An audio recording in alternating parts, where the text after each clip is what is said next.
Graça e paz a todos, um bom dia, Deus abençoe. Vamos aí dar continuidade à nossa lição diária, como eu avisei já mais cedo. Tive grandes dificuldades de poder estar ministrando por horário normal, cotidiano, mas a gente vai se desvinculando de algumas coisas para poder dar continuidade a esse trabalho que nos traz muita edificação em nossa vida, e acredito também que tem edificado a vida de cada um em que tem se comprometido a fazer a leitura diária. E nós vamos estar aí lendo Tiago capítulo 4, versículo 1 a 10, sempre abrangendo o tema da lição 15, que é fé, obras e jejum. E Tiago, ele vem aqui nos relatar a origem das contendas. Nós temos muitas dificuldades no dia a dia, né, e até nos relacionamentos. E Tiago vai mostrar isso, né, de uma maneira bíblica, a questão da origem da contenda, que se assemelha muito aos dias de hoje e aos dias que vão se passando. Então, a palavra de Deus, em Tiago, capítulo 4, a partir do versículo 1 até o 10, diz assim: de onde procedem guerras e contendas que há entre vós? É uma pergunta. De onde, senão, dos prazeres que militam na vossa carne? Outra pergunta. Cobiçais e nada tendes, matais e invejais e nada podeis obter. Viveis a lutar e a fazer guerra, nada tendes porque não pedis. Pedis e não recebeis, porque pedis mal para esbanjardes em vossos prazeres. Aqui nós vemos logo no primeiro versículo a questão da contenda. Certamente Tiago cava até achar as raízes que causam as divisões entre os santos. Então ele vai dialogando, fazendo perguntas para descortinar essa raiz dessas contendas entre os santos ali da sua época, que são causadas por quê? Por desejos corruptos, a inveja contínua sendo reconhecida como um mau desejo que destrói. Então havia ali entre eles desejos corruptos, aqueles que corrompem o coração e a fé em Deus, né? E uma dessas situações era a inveja pelo outro. Isso trazia grande contenda no meio da congregação. E o versículo 2 se refere muito sobre a questão de cobiçais e nada tendes, matais e invejais e nada podeis obter, viveis a lutar e a fazer guerras e nada tendes porque não pedis. Porque não pedis, isto é, não pedis a Deus, que a todos dá liberalmente, né? Um versículo, capítulo 1:5 fala sobre isso. A inveja é um pecado contra Deus. A inveja é um pecado contra Deus, e ela é a consequência de uma falta de gratidão a Deus, que derrama dádivas sobre o seu povo. E também é o resultado de procurar no mundo os seus dons, em vez de buscá-los em Deus.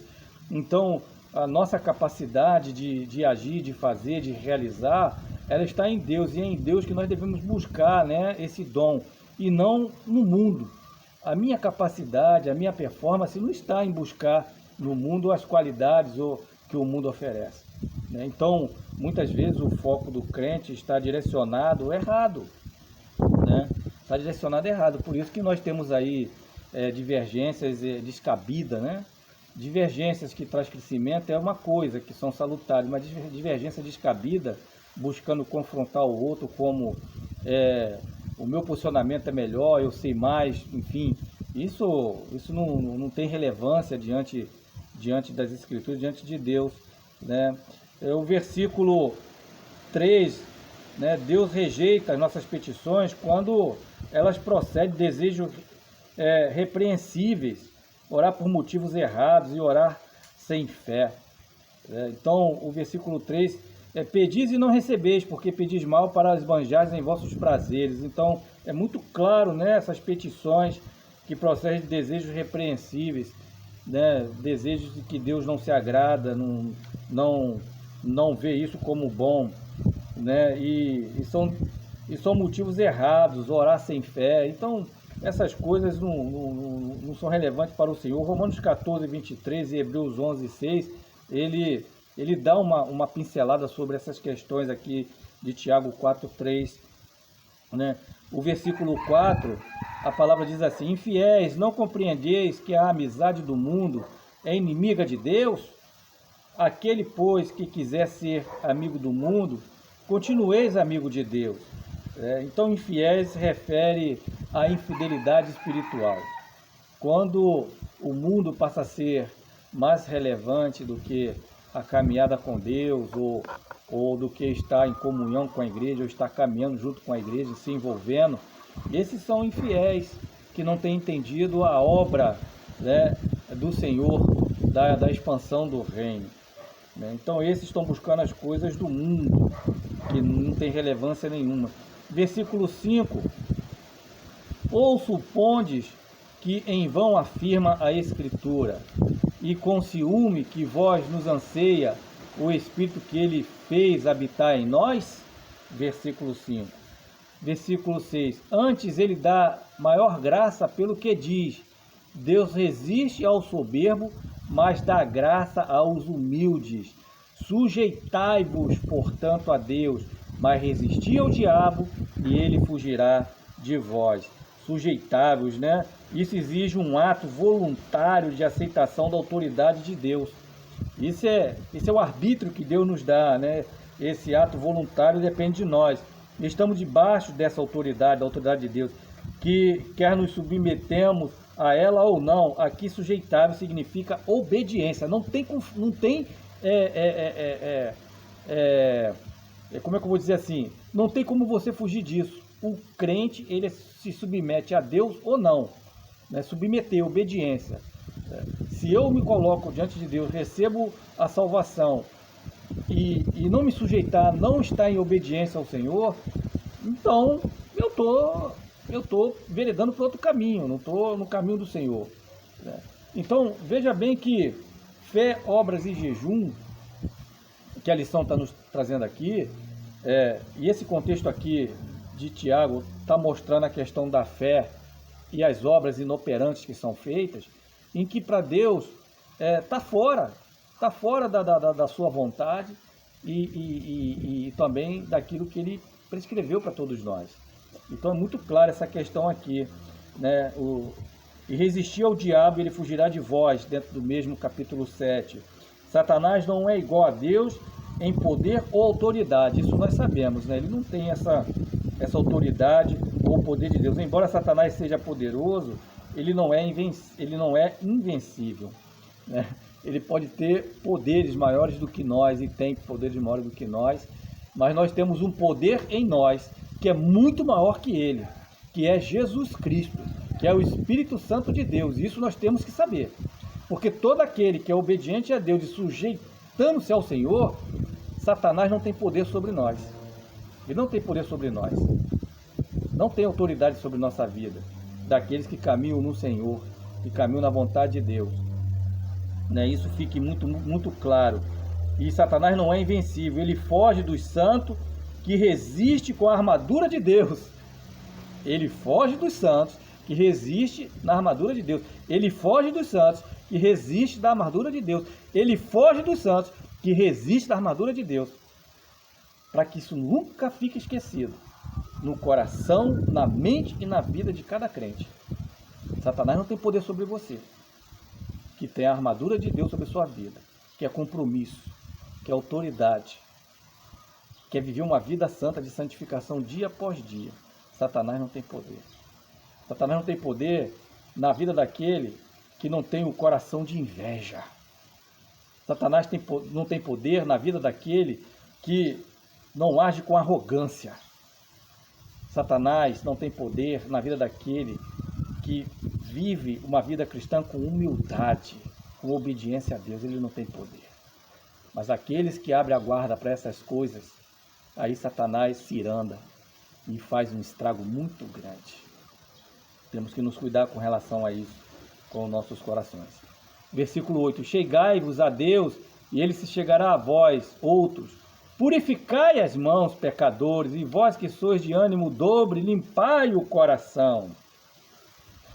Afligi-vos, lamentai e chorai, converta-se ao vosso riso em pranto e a vossa alegria em tristeza. Afligi-vos, lamentai e chorai. Versículo 9. Afligi-vos, lamentai e chorai. Esta é uma convocação para um arrependimento sincero pelo qual lamentamos os nossos pecados. É Deus que nos convoca a nos lamentar a nossa vida, que às vezes ela é tão suja, que às vezes cometemos pensamentos, palavras inapropriadas, sabe? Eu posso até discordar de um pensamento, mas nunca desrespeitar aquele que pensa diferente. Nunca. Procurar entender os pensamentos. Podemos ter diferenças e nós temos, meu amado. Nós temos diferença.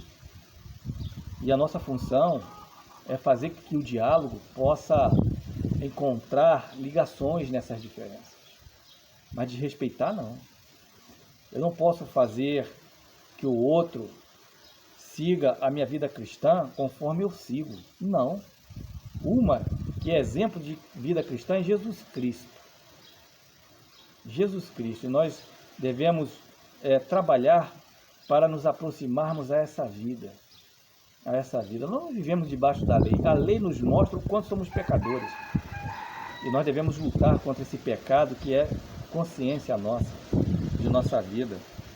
Então, devemos pedir perdão a Deus a todos os dias pelos atos que cometemos. Precisamos estar nos vigiando. Por isso o versículo 10 diz: humilhai-vos na presença do Senhor, e Ele vos exaltará. Devemos estar nos humilhando a cada dia diante de Deus, na presença de Deus. Eu, como pastor, não sou melhor do que nenhum irmão em Cristo Jesus. Somos iguais. A nomenclatura, a separação como pastor é dada por Deus e testificada pelos homens para que nós possamos estar aplicando o ensino, o direcionamento. É nos dado uma responsabilidade maior, mas o processo de nosso crescimento, nossa caminhada é igual. Não tem diferença. Nosso processo é igual. Meus queridos, que essa lição ela possa trazer grande enriquecimento na nossa vida, respeitando as diferenças uns dos outros, respeitando as diferenças interdenominacionais, e devemos viver a nossa vida com qualidade de vida santa, vivendo bem entre os irmãos, sabe? Entre aqueles que pensam diferente de nós. Nunca querer colocar aquilo que eu penso sem que outros possam compreender, e desde que também, voltando para um lado eclesiástico, entender conforme a Bíblia nos prescreve, sabe? Nós temos regras, mas a maior regra que nós temos é a palavra de Deus, e possamos viver a nossa vida com fé, com obras e jejum apropriados diante do nosso Deus e Pai. Deus abençoe a todos em nome de Jesus. E eu convoco a cada um de vocês a estar orando pelo nosso governo eleito. Orar pelo presidente, orar pela sua equipe, orar pelo Congresso Nacional, pelos deputados e senadores, orar pelo STF, orar pelos nossos juristas que estão ali em Brasília. Nós precisamos, porque a palavra nos ensina que devemos orar pelos nossos governantes, independentemente de quem eles sejam. Orar por eles e pela vida deles. Queira goste ou não, devemos orar. Porque Deus, Ele nos colocou assim. Ou a gente obedece a palavra dEle, a autoridade que Ele nos coloca, ou deixa de ser cristão, vai ser outra coisa. Porque a palavra nos ensina que devemos estar orando por toda a autoridade, seja ela eclesiástica, seja elas que são colocadas neste mundo. Naquela época eram os reis que os judeus tinham que estar orando e intercedendo por essas vidas. E no nosso tempo é o presidente, é o governo instalado, é o prefeito, o governador, é os senadores, deputados federais e estaduais, é o presidente da República, é o nosso Senado lá, o Tribunal de Justiça, o nosso STF. São por essas pessoas que devemos orar todo dia, para que possam ser alcançados e também crescer na palavra do nosso Senhor e entender a governança de Deus sobre a vida de todos. Porque Deus está acima de tudo mesmo. Deus abençoe, Deus ilumine e cresçamos em amor e graça em nome de Jesus.